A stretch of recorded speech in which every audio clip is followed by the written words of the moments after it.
Hello everybody, this is Chris Bird or Monkey Dude 1313, and this is episode 4 of Master Set Mondays. Last week we went into Vintage Fossil. Very fun episode. I highly recommend you check it out if you like the older stuff. 2 weeks ago, Sun and Moon Ultra Prism with Full Art Lily and Cynthia. Lovely set. And the first week, Master Set Monday number 1, was Ancient Origins, where the Primals and the Megas battle it out for supremacy. Very, very fun. This week is another set that a lot of people love, and this set got a lot of people back into the hobby. And that is, of course, Pokemon 151, uniquely organized in Pokédex order from Generation 1. So 1, 2, and 3, we end with Venusaur. 4, 5, 6, instead of being more grass types, fire types now, the second set of starters. Very unique way to lay it out, and I'm very, very happy they did that for this set. This set is fantastic, and not just because it has my favorite Pokemon Charizard in it, but because the art is wonderful, and I love the fact that they can release something like this and get everyone back into the hobby and having a great time with it. Alright, so we'll do a quick flip through, and I'll share some fun little tidbits as we go before we get to the shiny stuff. I have been in Pokemon since base 1 with Pokemon Red and Blue, and so I hold a lot of these Pokemon in very high regard. Despite their sometimes overly simplistic designs, or claims of it's just a piece of sludge with eyes, still love it. Don't care, got me into it. The nostalgia is 1000% present for this set, and for the Pokemon in this set. I absolutely love that they finally took Kadabra out of jail, and they brought him back, despite Yuri Geller's attempts to get him removed forever. So, welcome back, Kadabra. Look into that story if you're interested. As we get a little bit later in the set, this Dodrio bothers me, and I'll tell you why when we get to the reverse section. But otherwise, the art is great. This Drowsy on a roof, very reminiscent of a few other Drowsies. Specifically, if you go back to the WotC era and look at Expedition, Aquapolis, or Skyridge, you might get to see some inspiration in there for him. I do really like the Pokemon that they chose for the half-arts. I think there's so many great options here, but I really like that they featured Pokemon like Arbok on the half-arts. Usually, Pokemon like Arbok kind of get the shaft, and it's really nice to see Pokemon that are generally underloved get some full art appreciation. I'm looking at you, Jinx. Looking at you, Grr. Evolution line, always wonderful, although this set absolutely should have had an alternate Eevee. I know Eevee gets a lot of love, and it's the new mascot of Pokemon and everything, but Eevee's fantastic, and give us more Eevees. Alright, so we are approaching the shiny stuff. Something I wanted to mention here.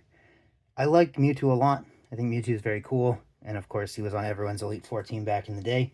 But I'm glad that they gave Mew the spotlight instead of Mewtwo this time. Mewtwo gets 2 Megas. He got the armored variant. He gets all sorts of great promos. I know Mew still gets a lot of attention, but I really like that they gave Mew the attention here. Similarly with the legendary birds, Moltres and Zapdos seem to be considered far less liked than Articuno, which I don't fully understand. And of course, with Destined Rivals getting the fancy Moltres and this set getting the fancy Zapdos, I'm very happy. It's hard for me to decide between those two, which is my favorite. All right, part 1 of the shinies. We're starting here.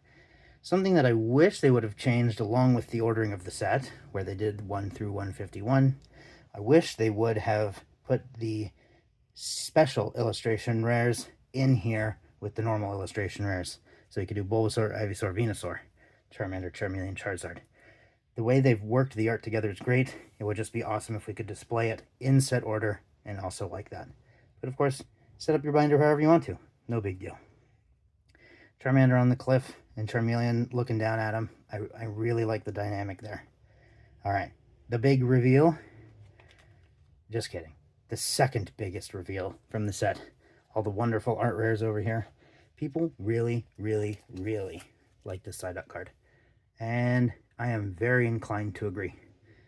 I think Psyduck is a very popular Pokemon, and they really, really lean into the derpy aspect here. I also really appreciate that they put Psyduck so small on the picture. Kind of really shows Psyduck's scale in the world compared to his mental abilities. And so I think it's really cool to use that kind of framing and that kind of sizing to really give emphasis to a Pokemon and how it functions in the world. Similarly, this Tangela. Tangela does not get a lot of action shots. You know, you get a lot of just kind of Tangela sitting there, Tangela moving, and we have no idea if it's running or not, but hanging off of a tree branch is very cool. Next up, Machoke. I don't know how many of you guys played the Gen 3 games, but Machoke actually helps you move out and move into a new house at the very beginning of the game. So Machoke kind of plays a more friendly to humans helper role rather than big tough guy punching stuff. So I really like the art on this one, as it really conveys that well. And I'm not going to dwell too long on it, but as with most other people, this Mr. Mime kind of creeps me out. Mr. Mime is always intended to be kind of a creepy guy, but this card art really does a great job at selling it. Alright, so we got the full arts here. Full arts are very nice, but the big reveal. Fancy stuff. I would have preferred, if they were going to leave the layout the same, that they give us one more art rare, so we could shift all three of the starters up to here and keep them all together. But, you know, I'm just being a little bit nitpicky because I really like all of these cards, and I love how they display. So, I'll pull out the Venusaur first, and we can get a nice little look at that. Venusaur is a very, very cool Pokemon. It's kind of hard to make him feel exciting, just because he's a big lumbery boy, and he's not so much of a action type. And so putting him in really, really cool scenarios, I think, is a big part of how you make this Pokemon look great. And I will quickly flip back here 2 pages so we can see all of these guys together. The whole line. Oh, there's a little bit of glare on this Bulbasaur here, but you can see all of them together, and they look quite nice together in the same backgrounds. Alright, moving on. Charizard. Charizard's my favorite Pokemon, and has been forever. For a very, very, very, very, very long time. I did not know about Pokemon for very long before Charizard was my favorite Pokemon. This guy has a little bit of a story behind him. We never pulled him. This Charizard evaded us for quite a while, and we eventually ended up buying one at HypeCon a little bit earlier this year. And even though we made a great deal, I traded some of the Radiant Collection Emolgas and the Pikachu stacks and stuff in order to help fund this guy. For some reason, I ended up paranoid that I got a really messy copy of it.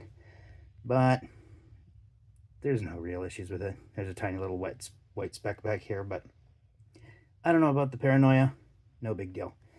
I will say, though, that in order for me to put the Charizard in the binder for this video, I had to remove it from my Charizard binder, which I'm going to save for later, maybe some subscriber threshold or something. But I'll give you a little sneak peek, hopefully convince you to press the subscribe button. This is the last page of the Charizard binder. So, having a Poncho Pikachu relegated to the last page, you know, there's got to be some good stuff in there. Alright, moving right along, that's Blastoise. In our goals to pull the Charizard, and of course everything else in the set, we pulled 2 of this Blastoise. And so the other Blastoise became a fairly good piece of trade bait to Minions TCG for a bunch of other cards we needed. I do really like this Blastoise art. Very, very good. I like a lot of the side profile shots of Blastoise in general.